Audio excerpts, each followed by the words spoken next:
par la présentation de Paradisec par Nick Teiberger, qui en est le responsable. Et Paradisec est un programme d'archivage de sources numériques sur les cultures, les langues et cultures de la région Pacifique. Donc, il va nous présenter le programme, la base de données et puis un petit inventaire de données qui sont conservées dans ces archives et qui portent sur les langues kanak, mais aussi d'autres langues de la région Pacifique. Merci, Nick. Merci, Stéphanie. Et merci aux organisateurs et organisatrices de cette colloque de nous avoir gentiment invités. Hier soir, l'autre Nick, a parlé du sort de beaucoup de langues qui sont destinées à disparaître. Ce soir, je vais parler un peu de l'archivage comme espèce de méthode de préserver les données dans ces langues. Les données, données veut dire les bandes, les papiers, tout ce qui en a comme les ressources des langues les petites langues du monde. Voilà, nous sommes là à Vanuatu. Et on sait que nous sommes dans une région caractérisée d'une grande diversité linguistique et culturelle. Et on sait que, comme Fabrice a dit hier, il y a environ 7000 langues dans le monde et dans le Pacifique, on compte environ 2000 langues. Mais d'ici la fin du siècle, il n'en restera sans doute plus que quelques centaines. Ce que je veux montrer dans cette carte-là, c'est le nombre de langues qu'il y a à Vanuatu. Et je m'excuse d'avoir... Calédonie ne fait pas vraiment partie de cette carte-là. Mais la taille des icônes qu'on voit là, ça veut dire combien on a dans les archives ou combien d'informations on a sur ces langues. Et alors, si on va à peu près, on peut voir qu'il y a les petits icônes blancs. Ça veut dire qu'on sait presque rien sur ces langues. Et on sait qu'à Vanuatu, il y a 130 de langues aussi. Quand vous voyez les plus grands en vert, ça veut dire il y a assez ou quelque chose dans les archives. Et après, avec cet outil, on peut aller voir, écouter et tout ça. Mais l'important pour nous est de comment savoir ce qui est déjà là et comment le préserver, comment le faire être utilisable aujourd'hui. Parce qu'il y a beaucoup de données négligées, comme vous voyez ici. Des bandes, des cassettes, dates, ce sont des dates.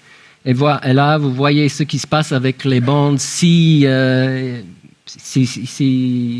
se sont trouvés dans les tropiques ou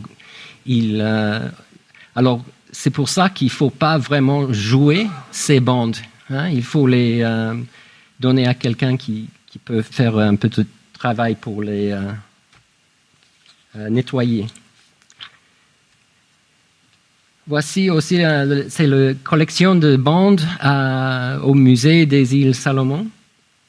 La plupart des archives et musées dans le Pacifique ont fort peu de ressources et le trouvent difficile de maintenir leur collection. Ils ont des problèmes d'humidité, on le sait, des cyclones et peut-être aussi des tremblements de terre. La collection qu'on voit ici n'a pas été endommagée pendant la guerre civile qui a eu lieu aux îles Salomon il y a 15 ans, mais le catalogue des contenus a été perdu à ce temps-là. Il est urgent de numériser des collections telles que celui-ci afin de les faire disponibles sur les sites web, les portables et ainsi de suite.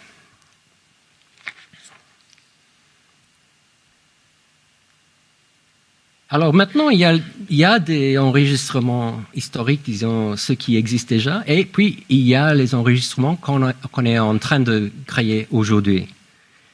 Alors il y a le problème de numérisation. On sait qu'il y a beaucoup de bandes, mais s'ils ne sont pas numérisés, ils vont disparaître. Et en plus, s'il n'y a pas d'informations sur les bandes, c'est le catalogage, on ne sait pas ce qu'il y a là sur la bande, qui parle, en quelle langue et quand il a été enregistré. Et en plus, la question peut-être le plus puissant, c'est comment est-ce que les locuteurs pourront-ils trouver ces enregistrements de leur propre famille? Ces enregistrements sont créés peut-être par la recherche universitaire, peut-être ils se trouvent dans un répositoire universitaire, rarement. Peut-être ils se trouvent dans la maison du collectionneur, c'est plus commun. Et peut-être ils sont dans les bibliothèques, les archives de missions, musées, centres culturels. Mais pour la plupart, ils ne sont pas numérisés. Dietrich Schuller, qui est un des génies de l'archivage et des collectes audiovisuelles, dit qu'aujourd'hui, les associations d'archives audiovisuelles estiment le temps encore disponible pour le transfert des porteurs analogiques dans les dépôts digitaux est de 20 ans au plus. Alors, on a juste 20 ans pour trouver tous ces bandes et pour les numériser et les héberger. Alors, c'est pour ça qu'il y a un groupe en Australie qui a formé cette archive Paradisec il y a maintenant presque 14 ans. C'était des chercheurs de l'Université de Sydney, de l'Université de Melbourne et l'Université nationale australienne, ANU.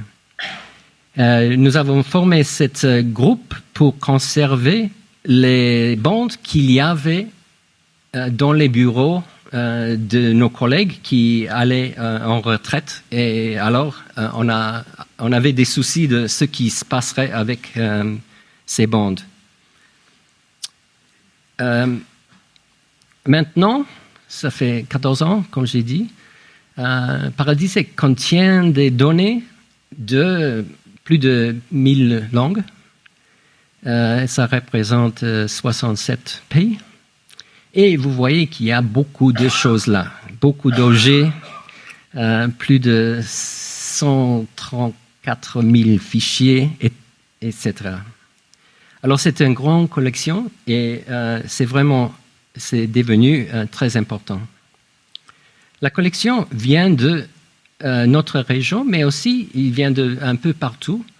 Mais si vous voyez la carte là, c'est le Papouasie-Nouvelle-Guinée. C'est là qu'on a plus de données dans la collection. La plupart sont de cette région.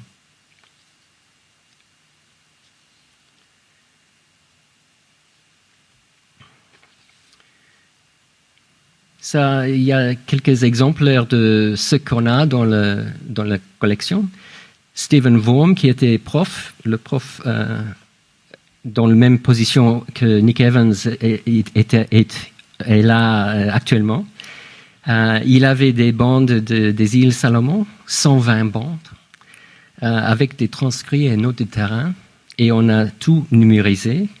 Arthur Capel, et on va voir encore de plus de lui parce qu'il a aussi des bandes d'ici, de Nouvelle-Calédonie, et beaucoup de notes qu'on a mis en ligne, et ainsi ensuite. Mais allons écouter un peu. Forever Songs by the Women of Maryland.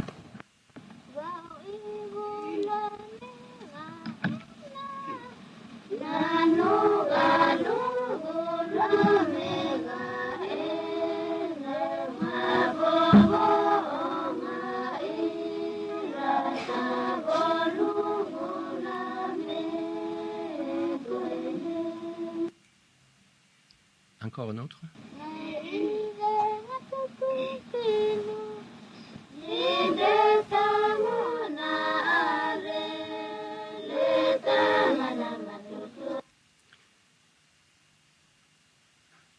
c'est très bon, non?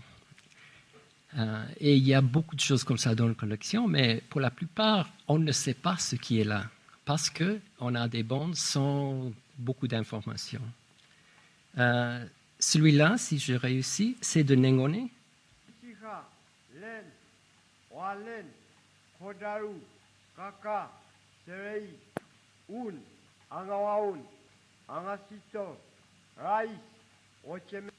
Alors ça, c'est enregistré par Daryl Trine, et on croit que c'est dans les années peut-être 60, on ne sait pas.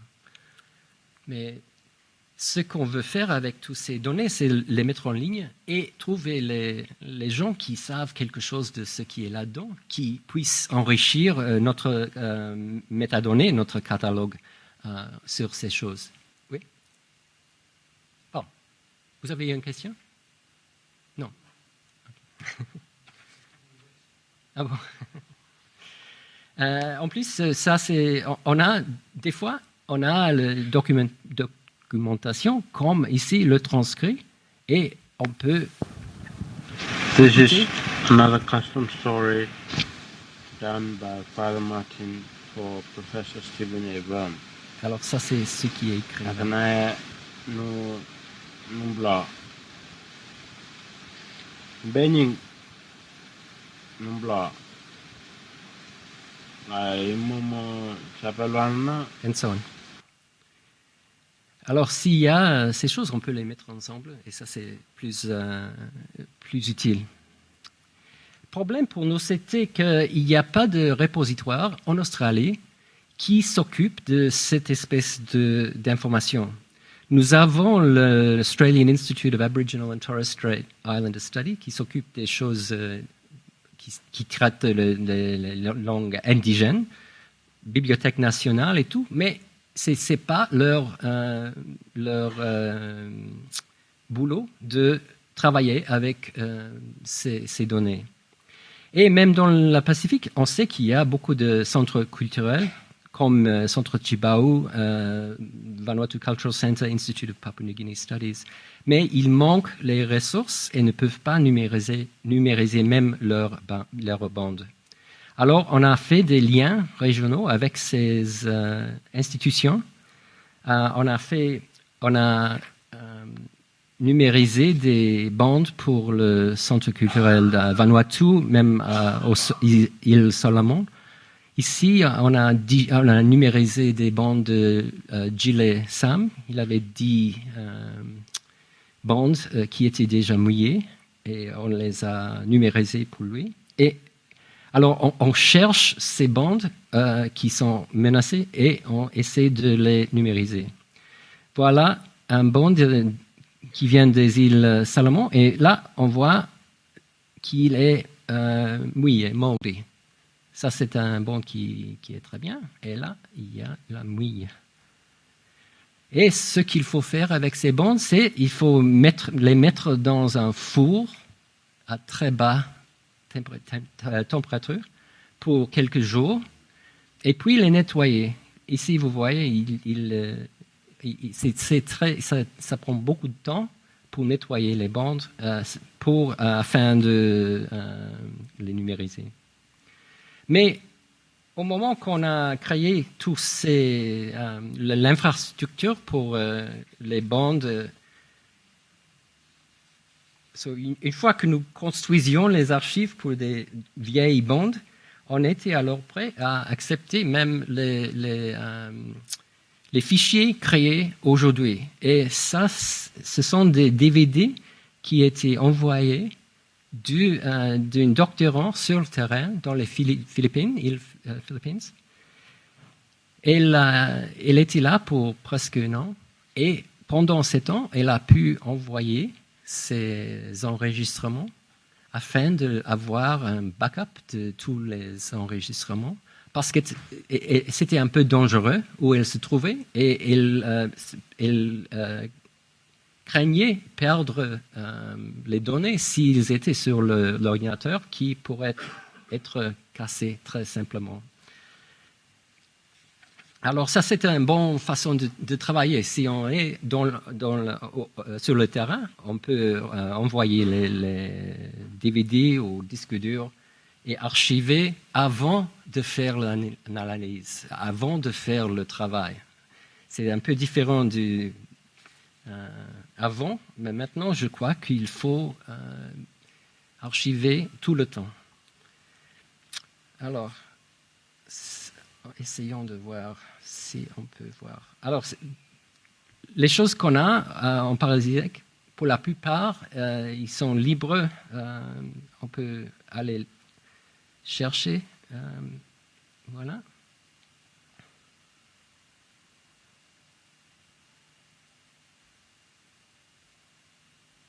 Et si ça marche, peut-être ça ne marche pas avec le Wi-Fi. Mais ici, on voit que ça, c'est le band qu'a enregistré Arthur Capel. On voit là, c'est Gujarati. Et après, je ne sais pas si ça va marcher. Mais là, on a un band qui a un sommaire. Là, on voit que quelqu'un a fait le sommaire et on peut sauter d'une partie du fichier de bande à l'autre. Si on veut éviter le Gujarati, on peut aller directement à le chef du village d'Étang. Désolé que ça ne marche pas, mais... Traces from Marlborough's Gujarati self-taught book, starting at page. Il est là, il est un peu caché. Bon, le problème avec des fichiers sonores, c'est qu'il est très difficile, s'il n'y a pas d'index, de trouver ce qu'il y a dans le fichier. Et alors, nous avons commencé à générer des images qui vous permettent de naviguer les fichiers. Alors ça, c'est une image. Et si peut-être il dit qu'il y a des chansons, on peut aller voir là et dire que peut-être ce sont des chansons parce qu'il y a... c'est un peu différent comme ça. Alors, on va générer ces images pour chaque fichier son qu'il y a dans la collection pour aider les utilisateurs de naviguer les fichiers sonores. Il y a aussi les manuscrits. Ce n'est pas juste les bandes, mais on a mis... cette collection-là, c'est de Arthur Capel, et on a mis 15 000 pages de ces données en ligne. Parce que si on voulait voir ce qu'il avait, c'était dans une maison à Sydney. Il a fallu aller visiter cette maison à Sydney. Et le mettant en ligne comme ça veut dire que tout le monde, maintenant, peut regarder ces fichiers. Et avec un petit peu de métadonnées. Alors, ça décrit ce qu'il y a là-dedans, mais ce n'est pas un transcrit de ce qu'il y a là-dedans. C'est une méthode assez simple pour mettre en ligne les manuscrits. Mais si on veut vraiment mettre les manuscrits en ligne avec un transcrit, on fait une expérience maintenant avec des manuscrits des vocabulaires australiens qui datent de 1904. Il y a 23 000 pages de manuscrits et on a, comme vous voyez, c'est la carte de l'Australie d'Ouest, d'où viennent ces vocabulaires. Mais si on choisit un mot là, vous allez à une liste comme ça, et de là, on peut aller à l'image de page, et de là, on peut aller directement au manuscrit. Ce sont tous liés. Et c'est très bien parce que des fois, il y a des fautes, il y a des erreurs, et c'est bien d'aller voir le manuscrit. Et en plus, pour les aborigènes qui veulent voir ces manuscrits, actuellement, ils doivent aller au centre de Perth ou Adelaide ou Canberra pour voir ces manuscrits. Maintenant, ils sont tous en ligne. En plus, on peut chercher là-dedans. C'est la première fois qu'on peut chercher dans tous ces vocabulaires. Alors, c'est une autre façon de mettre les images en ligne. Alors, j'ai voulu montrer ce qu'il y a dans la collection sur Nouvelle-Calédonie. Si on va au catalogue, c'est en ligne, on peut y aller maintenant si vous voulez. On peut choisir Nouvelle-Calédonie, c'est là. Et là, vous voyez qu'il y a quelques collections. Il n'y a pas fort beaucoup de choses, mais il y en a un petit peu. Et de là, on peut aller directement au fichier. Chaque objet qui est dans la collection a une licence. C'est comment on peut utiliser les choses. Et pour la plupart, ils sont librement disponibles. Et voilà les fichiers de Nouvelle-Calédonie. Il y a 68 objets. Beaucoup d'entre eux sont des manuscrits du collection de Arthur Capel. Et si vous voulez, après, on peut aller voir. Et en plus, Wallis Futuna, il y a 6 objets qui viennent aussi de collection de Arthur Capel et aussi de Darrell Tryon. Et voilà, Uveya, Mangareva, Wallis, East Futuna. Et pour chaque objet, on peut aller voir. Notre catalogue, on peut le voir aussi de diverses autres façons. Ce n'est pas juste notre catalogue parce qu'on publie les métadonnées et puis on peut les voir de divers autres services. Pour les linguistes, le service le plus important, c'est celui de Open Language Archives Community. Paradisic est une des 60 archives qui participent à cette coopérative mondiale de services. Chaque soir, ce service vient visiter notre catalogue et il moisonne ce qu'il a dans notre catalogue. Il le met dans un super catalogue et ça, c'est la récolte qui est faite quotidiennement. Et ce qui permet notre catalogue d'être plus visible dans le monde. Et de là, il y a aussi le Cocoon, que peut-être vous savez déjà, c'est créé par la CITO à Paris. Et là, il y a aussi des données sur Nouvelle-Calédonie. J'ai mis le URL là en bas.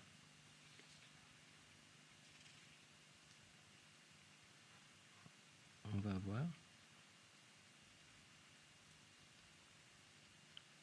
Ça, c'est la page sur Wallisienne.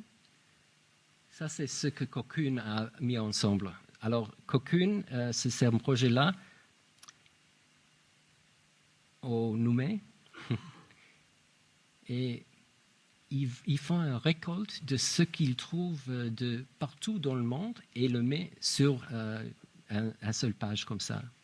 Et c'est le même avec OLAC, Open Language Archives Community. Ils font leur récolte et on peut voir tout ce qu'il y a dans les archives, en ce cas, sur Nouméa. Et si on veut aller de là, on peut, si ça marche, on peut aller de là directement aux données. Ce sont des services vraiment très, très spéciaux. C'est vraiment, nous avons la fortune d'avoir des services comme ça parce que ça permet de trouver beaucoup de choses qui sont autrement cachées.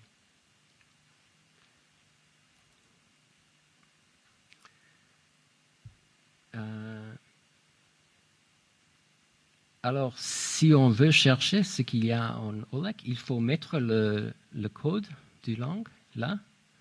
Et avec cette URL, on va trouver ce qu'il y a en OLAC pour cette langue. Et pour Nouvelle-Calédonie, voici les codes. Alors là, pour Olek, ça c'est l'URL. On ajoute KDK pour Numé, ou pour Cocoon, on ajoute KDK à cette URL.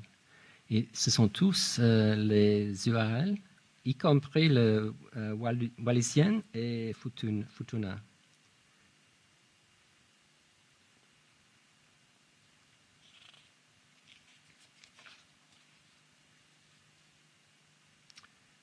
Il y a aussi un autre service qui s'appelle Glottolog. Ça vient de l'Europe. Et là, on peut aussi aller voir ce qu'il y a sur les langues ici, les langues de Calédonie. Je ne vais pas essayer maintenant, mais ce sont 3 services, je crois, qui sont clés si on veut aller chercher les choses dans les archives.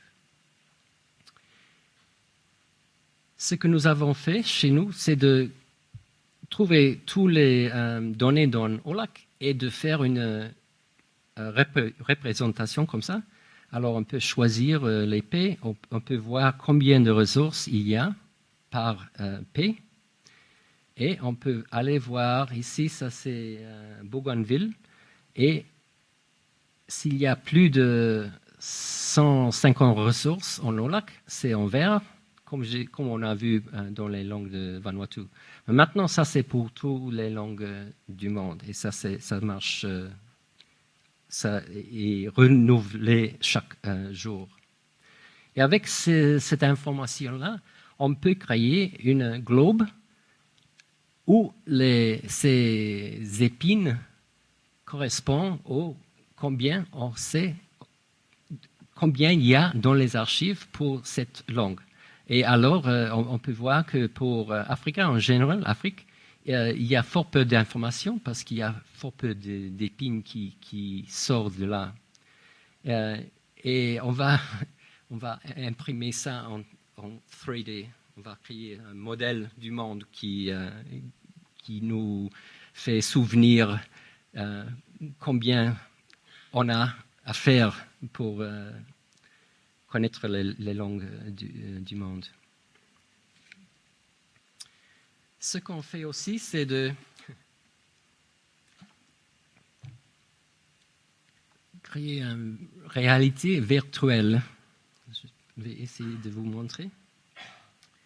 Avec ça, ce qu'on va voir, c'est, on peut voir, on va naviguer le monde. Chaque lumière qu'on voit, c'est une langue.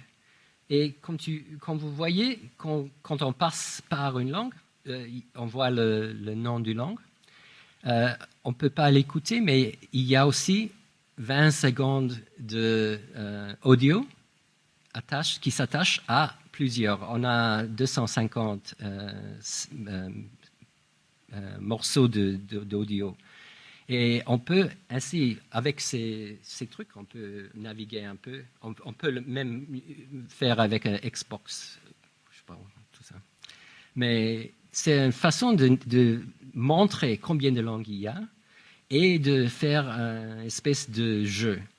Et si on regarde ces dômes, le dôme veut dire combien d'informations il y a pour cette langue aussi. Alors, c'est un peu complexe et on a développé l'interface un peu depuis ceci, mais c'est une espèce, comment on peut montrer ce qu'il y a dans une archive. Ça, c'est une espèce de visualisation de ce qu'il y a dans la collection de Paradisiaque. Et c'est comme ça qu'on le voit. On fait partie aussi d'un projet qui s'appelle Lost and Found, perdu et trouvé, qui essaie de trouver les bandes qui ne sont pas encore numérisées.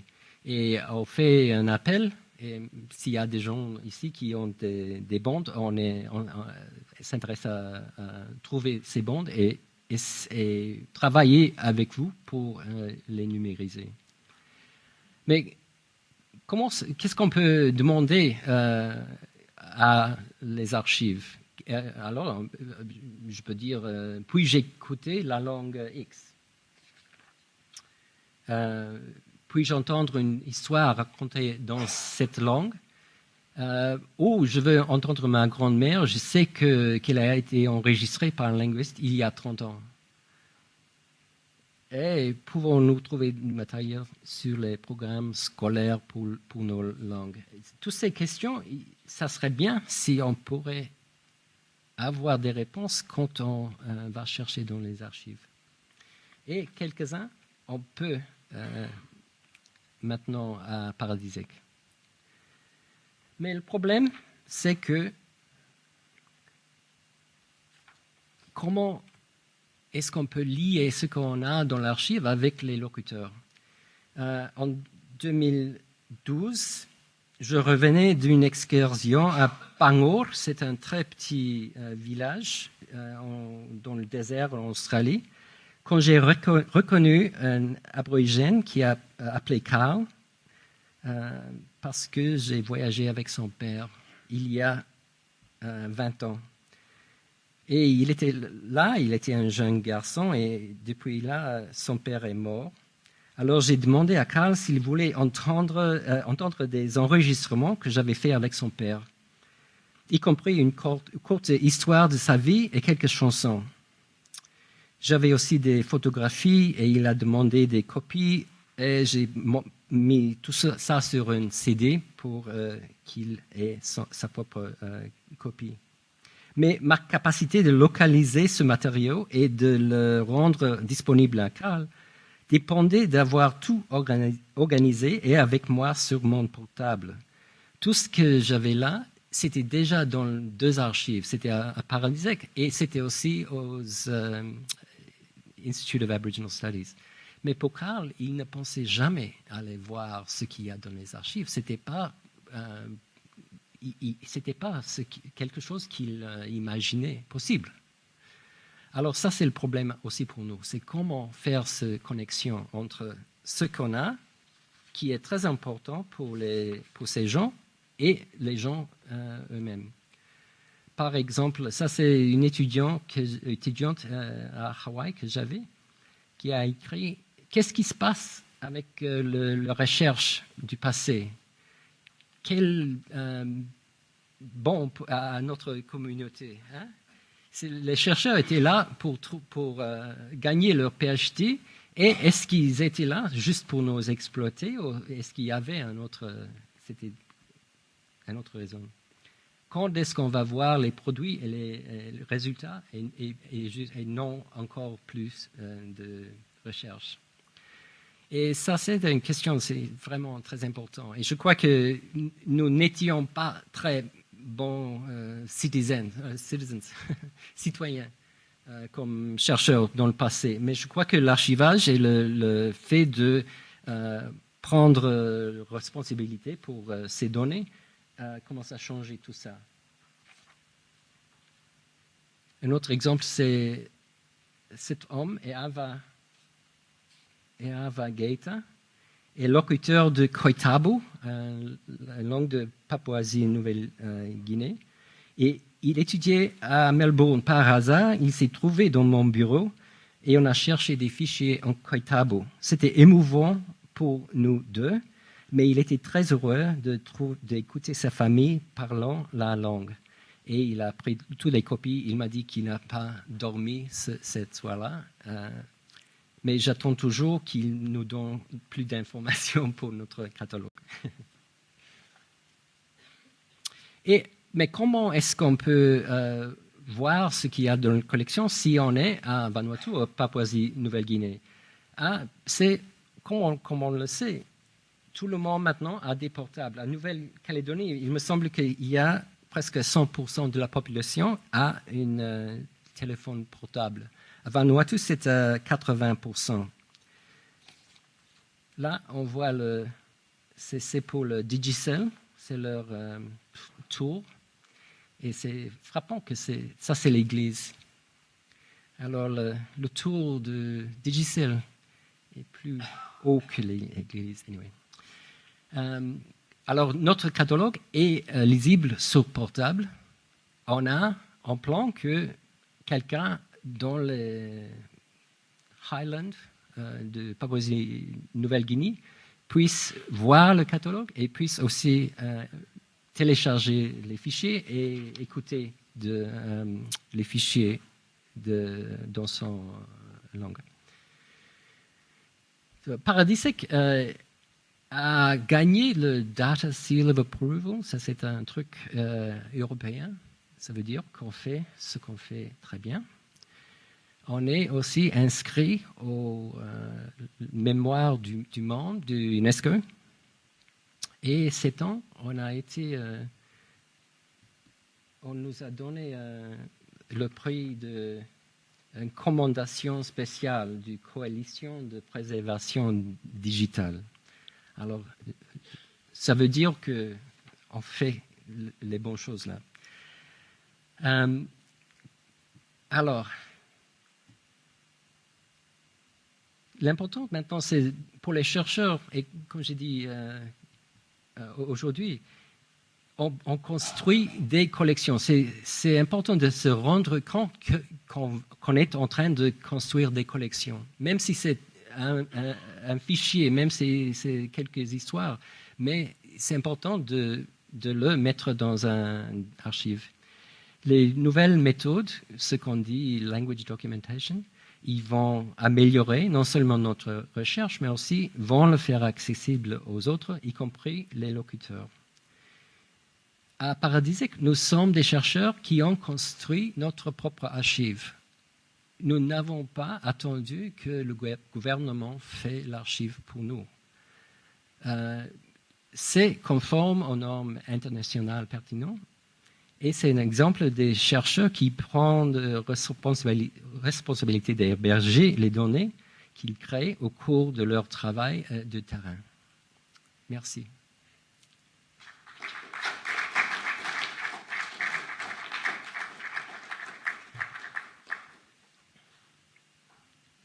Est-ce qu'il y a des questions?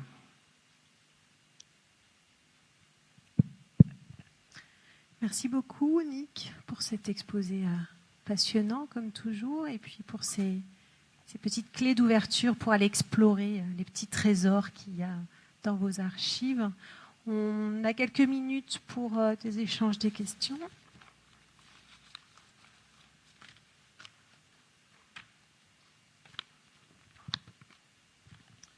Je voulais juste savoir, Nick, si parmi les 1000 langues référencées, certaines ont disparu entre-temps et si le travail que vous effectuez peut éventuellement servir justement à raviver ou... Ouais. C'est une bonne question.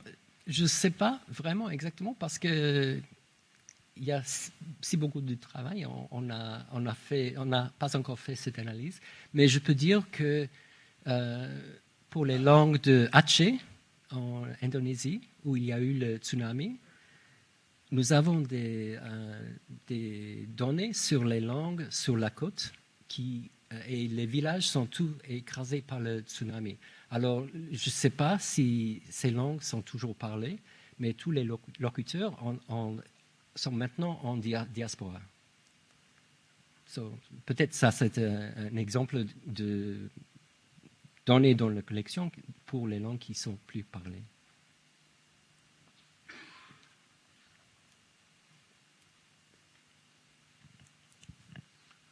Oui, Nick, j'ai vu tout à l'heure qu'il y avait que 6 éléments concernant Futuna. Ces 6 éléments, ça concerne quoi? J'aimerais bien... Et si tu veux, on peut regarder demain Okay. ou après, on peut regarder là. Parce qu'il y avait beaucoup de recherches qui ont réalisé sur Futuna, Oui. mais là, je vois qu'il n'y a que 6 éléments Oui. Alors, enregistrés. il faut préciser, ce que j'ai montré, c'est ceux qui sont dans les archives, qui font partie de communauté des archives linguistiques. Il y a plusieurs archives qui ne font pas partie de cette collection. Et alors, la question est comment est-ce qu'on pourrait amener toutes ces données dans les autres archives et les faire paraître dans cette recherche-là. Merci.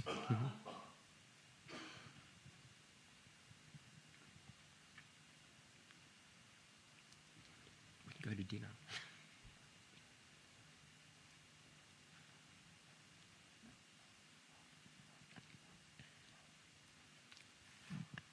C'est une question personnelle. Est-ce que vous avez mis Stoneman of Malekula dans votre archive?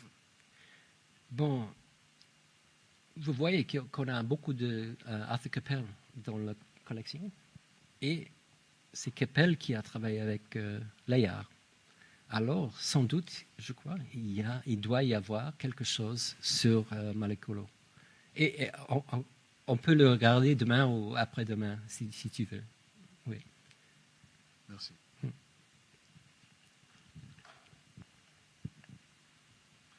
Au sujet de Open Access et le fait de... Je sais, avec quelques archives, par exemple, si je veux mettre quelque chose dans l'archive, je dois mettre tout sur Open Access tout de suite, ou bien avec Kaipu et Ohone après 2 ans. Ah bon? Oui. Pour faire du sec, il y a des règles pour ça, parce que pour moi, ça, je vois pourquoi il y a ces règles, mais aussi, par exemple, j'ai beaucoup des enregistrements de l'année dernière à Mangareva avec des gens qui disent des choses, je suis sûre, ils ne veulent pas. Ouais. Mais si c'est quelqu'un dans leur famille, par exemple, je veux mettre dans l'archive, mais je veux mettre... Ouais. Non, exactement. Ouais. Enfin, on a eu juste il y a 2 semaines un colloque sur la question de Open Access et les archives linguistiques. Et on a commencé à parler de Public Access au lieu de Open Access parce que rien dans notre collection est open. Il faut s'inscrire d'abord. Et quand on s'inscrit, on fait le... What do you say? Clickable agreement. Yeah. Et en plus, on peut mettre des conditions. Il y a des choses là qui ont des conditions comme c'est fermé pour 20 ans ou c'est fermé pour 5 ans ou il faut demander à quelqu'un pour avoir accès. On peut mettre ces conditions sur les données. Parce qu'on risque de faire un nouveau espèce de colonialisme, non? De prendre tout et de le mettre en ligne librement. C'est pas ce qu'il faut faire. Alors, c'est un peu plus mediated.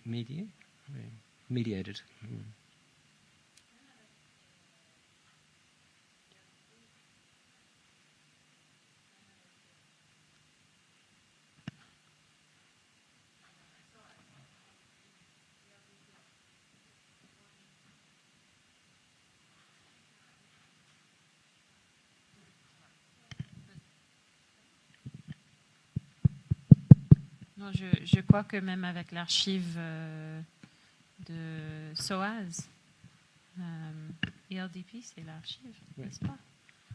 Je crois même avec eux, si vous voulez travailler avec eux, il faut que tout est tout de suite accessible par tout le monde. Oui. C'est pas vrai. C'est pas vrai. Oui. Oui. Mais ça n'a pas changé. Non, ok, je peux dire parce que j'étais là. Le problème, c'est que eux, c'est une compagnie privée. Ils donnent des fonds. Et si tu acceptes les fonds, une des conditions des fonds, c'est que les données doivent être accessibles. Si ce n'est pas complètement clair comme ça, on peut fermer quelques-uns, mais on ne peut pas fermer tout. C'est ça?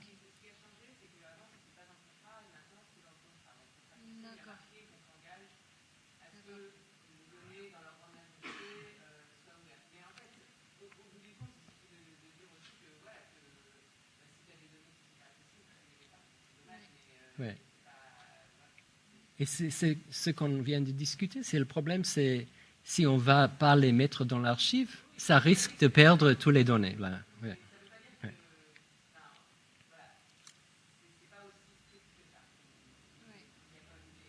D'accord, ok. D'accord, ok. Ouais. Peut-être ça, c'est le changement que c'est dans le contrat et dans l'application. Ouais, ouais. Ok. Ouais. C'est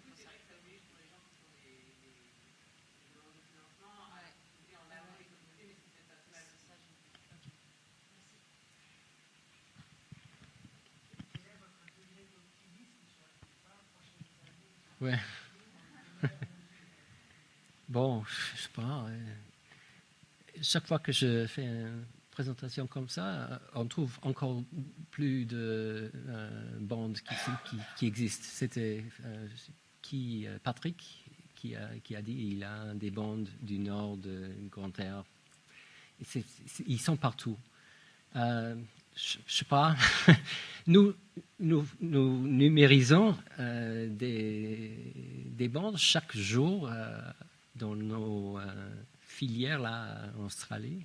Et il y a toujours des bandes qui viennent. C'est sans cesse. C'est bien.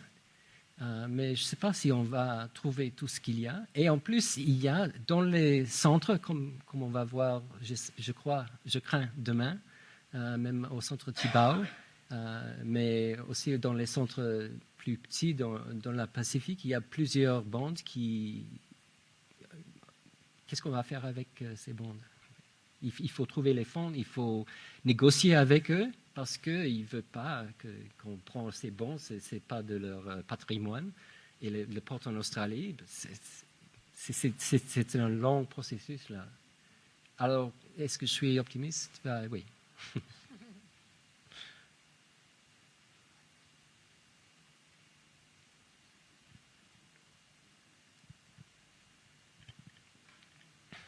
Est-ce que tu peux dire quelque chose sur les prospectifs pour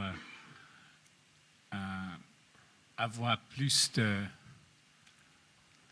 possibilités pour enrichir l'archive en utilisant la connaissance des locuteurs?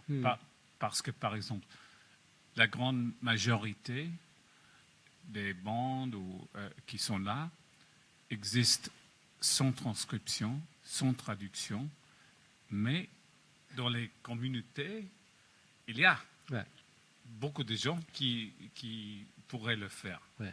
Et pour installer quelques systèmes interactifs, pour le faire, ça ouvrirait beaucoup de possibilités, mais évidemment, c'est aussi très difficile. Ouais. Alors, est-ce que tu peux dire quelque chose sur On a un plan de faire une espèce de crowdsourcing, de mettre un outil en ligne qui permet de faire une transcription, soit sommaire de ce qui est là, comme on a vu avec ce banc de Capelle. Et après, il faut le publier, faire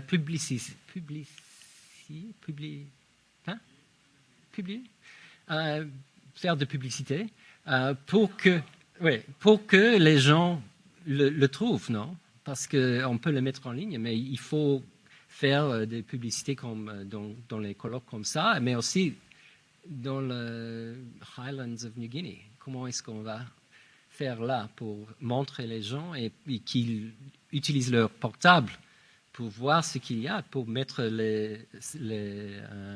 leur avis de ce qui est là. Alors oui, c'est une chose qui est là. Pour le moment, on est toujours là.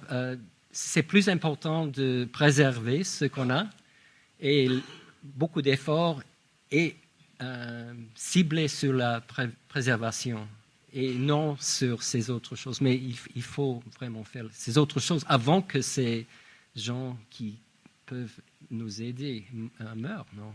Ouais.